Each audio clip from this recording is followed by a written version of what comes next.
Nubia Z70 ultra এক কথায় একটি কমপ্লিট মনস্টার ডিভাইস। ফোনটি সব দিক থেকেই যেন এগিয়ে রয়েছে। ফোনটির লুকসের দিকে খেয়াল করলে একটি প্রিমিয়াম লুকস আমরা পেয়ে যাচ্ছি এবং এটি হচ্ছে S3 নাইট এডিশন, তো যার জন্য ফোনটি আরও বেশি কিন্তু প্রিমিয়াম লাগছে। তাছাড়া ফোনটির ডিসপ্লে পারফরমেন্স সব কিছুই কিন্তু একেবারে টপ নচ এবং এই ফোনটিতে এবার 8 ইলিট আমরা দেখতে পাচ্ছি, যেটা 3 ন্যানোমিটারের উপর বেসড। তাছাড়া 12 GB বেস ভেরিয়েন্ট, 16 GB এবং 24 GB পর্যন্ত আমরা র্যাম ফোনটি থেকে পেয়ে যাচ্ছি। UFS 4.0 রয়েছে, বিগ ব্যাটারি এই ফোনটিতে ব্যবহার করা হয়েছে, তো যার কারণে এটিকে কিন্তু একটি মনস্টার ডিভাইস বলা যেতেই পারে। এবং আমাদের জন্য বা যারা নোভিয়া জেড সিরিজের ফোন পছন্দ করে থাকেন তাদের জন্য সবথেকে ভালো বিষয়টি হলো ফোনটি এখন বাংলাদেশ মার্কেটে পাওয়া যাচ্ছে। এবং ফোনটি কত দামে পাওয়া যাচ্ছে এবং কোথায় পাওয়া যাচ্ছে তা জানার আগে আমরা এই ফোনটির পারফরমেন্স কেমন সেটাই আগে জেনে নেব। এবং তারও আগে যারা আমাদের চ্যানেলে নতুন রয়েছেন এবং চ্যানেলটি এখনও সাবস্ক্রাইব করেনি, তারা এরকমই নতুন নতুন ভিডিওর জন্য আমাদের চ্যানেলটিকে সাবস্ক্রাইব করে বেল আইকনটি প্রেস করে রাখুন এবং ভিডিওটি সম্পূর্ণ দেখার অনুরোধ থাকবে। এবং যদি ভিডিওটি আপনার পছন্দ হয়ে থাকে তাহলে অবশ্যই একটি লাইক আশা করব। বন্ধুরা, এই ফোনটি একটি প্রিমিয়াম ডিজাইনের ফোন বা প্রিমিয়াম ফোন, এটা বলতে কোনো সন্দেহ নেই। ফোনটির S3 নাইট এডিশন, তাছাড়া এই ফোনটির যে আরও দুটি কালার রয়েছে তাও কিন্তু বেশ প্রিমিয়াম লাগছে। এই ফোনটির ইনহ্যান্ড ফিল বলতে গেলে বেশ বাল্কি ফোন, তো এক হাতে ধরা ফোনটিতে কিন্তু হিমশিম খেতে হয় ফোনটি ধরতে গেলে, বা হাত ছোট হলে সেক্ষেত্রে কিন্তু ফোনটি ক্যারি করতে কিছুটা প্রবলেম আমরা দেখতে পাবো। এবং এই ফোনটির বিল্ড কোয়ালিটি হিসেবে আমরা টপ টঞ্চ দেখতে পাচ্ছি। ফ্রন্টে গ্লাস, ব্যাক সাইডে গ্লাস রয়েছে, অ্যালুমিনিয়ামের ফ্রেম রয়েছে, IP68 রেটিং রয়েছে, IP69 রেটিং রয়েছে, তো বিল্ড কোয়ালিটি একেবারে টপ নচ। এবং এখানে গ্লাসের ক্ষেত্রে লং সি গ্লাস জেন 2 এর একটি প্রোটেকশন রয়েছে, যেটা মোটামুটি গোরিলা গ্লাস 5 বা তার উপরে ভালো প্রোটেকশন কিন্তু আমাদেরকে দিয়ে থাকছে। ফোনটির পোর্টস ও বাটনস হিসাবে আমরা বাঁদিকে একটি স্লাইডার বাটন দেখতে পাচ্ছি, যেটা আমরা কাস্টমাইজ করে নিতে পারবো। ফ্ল্যাশ লাইটের জন্য কাস্টমাইজ এই ফোনটি থেকে করা যাচ্ছে, তাছাড়া অন্যান্য কাস্টমাইজও করা যাবে এই বাটনটির মাধ্যমে। এবং এখানে আমরা কিন্তু আলাদা ডেডিকেটেড ক্যামেরা বাটন দেখতে পাচ্ছি, যার মাধ্যমে আমরা কিন্তু ছবি ক্যাপচার করতে পারবো। প্রায় আইফোনের মতো একটি বাটন এই ফোনটিতে ব্যবহার করা হয়েছে। তাছাড়া ZTE এর ফ্ল্যাগশিপ ফোনগুলোতে সবথেকে প্রধান আকর্ষণ হিসেবে থেকে থাকে ফোনগুলোর ডিসপ্লে। এই ফোনটিতেও এর ব্যতিক্রম আমরা দেখছি না। এই ফোনটিতেও ব্যবহার করা হয়েছে under display selfie camera sensor.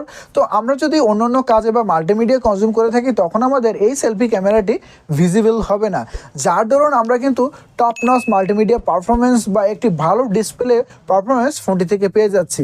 তো এক্ষেত্রে এই ফোনটি ব্যতিক্রম নয় এবং বিগ ডিসপ্লে আমরা দেখতে পাচ্ছি। খুব ছোট সিনো বেজেল এই ফোনটিতে ব্যবহার করা হয়েছে, তো যার ধরুন একটি সুন্দর ডিসপ্লে হিসেবে আমরা এখানে দেখতে পাচ্ছি। এখানে 6.85 ইঞ্চি এর 144 হার্টসের রিফ্রেশ রেটের একটি অ্যামোলেড প্যানেল এই ফোনটিতে ব্যবহার করা হয়েছে। তো 144 হার্টসের রিফ্রেশ থাকায় এই ফোনটি কিন্তু অন্যান্য ফোনকে এক্ষেত্রে পিছিয়ে দিয়েছে। 1.5K রেজলিউশন রয়েছে, HDR10+এর সাপোর্ট রয়েছে, ডুয়াল স্টোরেজ স্পিকার রয়েছে। তো এক কথায় বলতে গেলে খুব দারুণ মাল্টিমিডিয়া পারফরমেন্স আমরা পেয়ে যাবো এবং গেমিংয়ের ক্ষেত্রেও ফোনটি অবশ্যই এগিয়ে থাকবে, যেহেতু ডিসপ্লেটিও আমরা খুব ভালো পেয়ে যাচ্ছি। তো যাদের মাল্টিমিডিয়া খুবই বেশি পছন্দ বা খুব বেশি ব্যবহার করে থাকেন বা কনজিউম করে থাকেন তাদের কাছে কিন্তু এই ফোনটি বেশ ভালো লাগবে, বা এই যে ফ্ল্যাগশিপ ফোনগুলো তাদের কাছে ভালো লেগে থাকবে, কারণ ডিসপ্লেটি কিন্তু আমরা খুব ভালো পাচ্ছি এবং আন্ডার ডিসপ্লে ক্যামেরা সেন্সর হওয়ায় আমরা খুব ভালো এক্সপিরিয়েন্স করতে পারছি। এবং ফোনটিতে ব্যবহার করা হয়েছে ZTE এর নেবুলা AI OS, যেটা রান করবে Android 15-এর সাথে। অবশ্যই একটি ভালো বিষয়, Android 15-এর সাথে ফোনটি এখন আমরা এই চলতি বছরেই পেয়ে যাচ্ছি, খুবই এটা ভালো বিষয়। তাছাড়া বন্ধুরা, ফোনটির পারফরমেন্সের কথা বলতে গেলে একেবারে দুর্দান্ত পারফরমেন্স ফোনটি আমাদেরকে দিয়ে থাকছে। ব্যবহার করা হয়েছে কোয়ালকম স্ন্যাপড্রাগন 8 ইলিট। এবং বন্ধুরা, 8 ইলিট তো এখন আমরা প্রায় ফ্ল্যাগশিপ ফোনেই দেখতে পাচ্ছি। এখানে কিন্তু আমরা 3 ন্যানোমিটারের চিপসেট লক্ষ্য করছি, তো খুবই পাওয়ার এফিসিয়েন্ট হবে চিপসেটটি। যে কোনো হেভি গেমস আমরা ফোনটি থেকে রান করতে পারবো, হেভি অ্যাপস আমরা ফোনটি থেকে রান করতে পারবো। জেনশন ইম্প্যাক্টের মতো হাই গ্রাফিক্সের গেমগুলো খুব ইজিলি এই ফোনটি হ্যান্ডেল করে নিতে পারছে, এক্ষেত্রে কোনো প্রবলেমই হচ্ছে না এবং ওভার হিটও আমরা ফোনটির ক্ষেত্রে লক্ষ্য করছি না। খুব দারুণ পারফরমেন্স এই ফোনটি আমাদেরকে দিয়ে থাকছে। এবং এই ফোনটির ক্যামেরা পারফরমেন্সও কিন্তু একটি অন্যতম আকর্ষণ। এই ফোনটির ব্যাক প্যানেলে আমরা 3টি ক্যামেরা সেন্সর দেখতে পাচ্ছি, যেখানে মেইন ক্যামেরা সেন্সরটি 50 মেগাপিক্সেল একটি ওয়াইস ক্যামেরা, এবং এই ক্ষেত্রে আমরা কিন্তু অ্যাপারচার সেন্স করে ছবি ক্যাপচার করতে পারবো, যেটা খুবই একটি ভালো ক্যামেরা সেন্সরের এক্সপিরিয়েন্স আমাদেরকে দিয়ে থাকবে বা ক্যামেরা এক্সপিরিয়েন্স আমাদেরকে দিয়ে থাকবে। 64 মেগাপিক্সেলের পেরিস্কোপ টেলিফোটো এই ফোনটিতে ব্যবহার করা হয়েছে এবং 50 মেগাপিক্সেল আল্ট্রা ওয়াইড ক্যামেরা আমরা ফোনটির ব্যাক প্যানেলে পেয়ে যাচ্ছি। তো ক্যামেরা সেট আপ একেবারে দুর্দান্ত আমরা এই ফোনটিতে দেখতে পাচ্ছি। তো এবং ছবির ক্ষেত্রেও আমরা খুব ভালো ছবি লক্ষ্য করছি। যদি আমরা ভিডিওগ্রাফির কথা বলতে যাই, আমরা 8K 30fps ভিডিও রেকর্ডিং এই ফোনটি থেকে করতে পারছি। 4K যদি রেকর্ডিং করা হয় সেক্ষেত্রে আমরা 120fps এর সাপোর্ট পেয়ে যাচ্ছি। তো ক্যামেরা ওয়াইজ এই ফোনটির ব্যাক প্যানেল থেকে দুর্দান্ত ক্যামেরা সেন্সর আমরা লক্ষ্য করছি।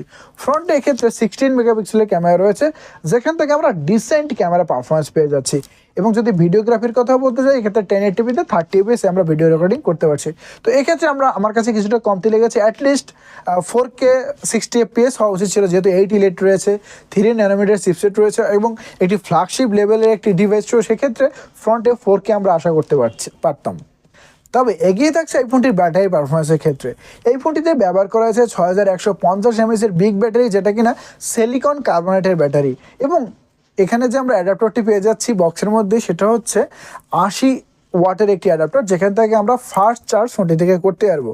তবে এখানে আমরা ওয়্যারলেসের কোনো সাপোর্ট এখানে পাচ্ছি না, তো ওয়্যারলেস চার্জিং সিস্টেম কিন্তু এই ফোনটিতে নেই। অন্যান্য কানেক্টিভিটির কথা বলতে গেলে অবশ্যই একটি 5G ফোন, ব্লুটুথ 5.4 রয়েছে, ওয়াইফাই 7 এখানে দেখতে পাচ্ছি, NFC আছে এবং সেন্সর হিসেবে ইন ডিসপ্লে ফিঙ্গারপ্রিন্ট এই ফোনটিতে ব্যবহার করা হয়েছে। তো কোনো ক্ষেত্রেই এই ফোনটিতে কিন্তু আমরা তেমন কোনো কমতি লক্ষ্য করছি না। দেখা যায় বন্ধুরা, ফোনটির স্টোরেজ হিসেবে আমরা ফোনটি বাংলাদেশ মার্কেটে 3টি স্টোরেজের সাথে পেয়ে যাচ্ছি। একটি হচ্ছে 12/256GB, 16/512GB এবং 24GB 1TB। এই 3টি ভেরিয়েন্টই আমরা বাংলাদেশে পাচ্ছি এবং স্টোরি নাইটের যে এডিশনটি রয়েছে সেটা কিন্তু এখন বাংলাদেশ মার্কেটে অ্যাভেলেবেল নয়। তাই বন্ধুরা, যে ফোনগুলো আমরা পাচ্ছি এর দাম অনুযায়ী আমরা যদি বেস ভেরিয়েন্টের কথা বলি, অর্থাৎ 12/256GB সেটা পাচ্ছি 1,10,000 টাকায়, 16/512 সেটা পাচ্ছি 1,20,000 টাকায় এবং 24GB 1TB সেটা পাচ্ছি আমরা 1,35,000 টাকায়। তবে যেহেতু বন্ধুরা এই ফোনটি বাংলাদেশে এখন সব দোকানে অ্যাভেলেবেল পাওয়া যাচ্ছে না এবং লিমিটেড কোয়ান্টিটি আমরা দেখতে পাচ্ছি, তো সেক্ষেত্রে এই ফোনটির দাম কিন্তু কমতে পারতে পারে। দেখা যাবে যে ফোনের চাহিদা বেড়ে গেছে, তো সেক্ষেত্রে দোকানদার কিন্তু দাম বাড়িয়ে দিতে পারে। আমি ডেসক্রিপশনে লোকেশন এবং নাম্বার দিয়ে রাখবো, আপনারা কন্ট্যাক্ট করে তারপরে কিন্তু দোকানে যাবেন। আগে দোকানে গিয়ে যদি দামাদামি করতে যান, সেক্ষেত্রে দেখা যাবে ফোনটির দাম বেশিও হতে পারে যদি চাহিদা ফোনটির বেশি হয় এবং ফোনটির দামও কমতে পারে। তো আপনারা অবশ্যই যোগাযোগ করে তারপরে আপনারা ফোনটি ক্রয় করার সিদ্ধান্ত নেবেন। এবং অবশ্যই আগে বলে রাখি, এটা কোনো কিন্তু প্রমোশনের ভিডিও নয়, তথ্য সংগ্রহ করে আপনাদের জানানোর জন্য এই তথ্যগুলো দিলাম বা দোকানের অ্যাড্রেস দিলাম।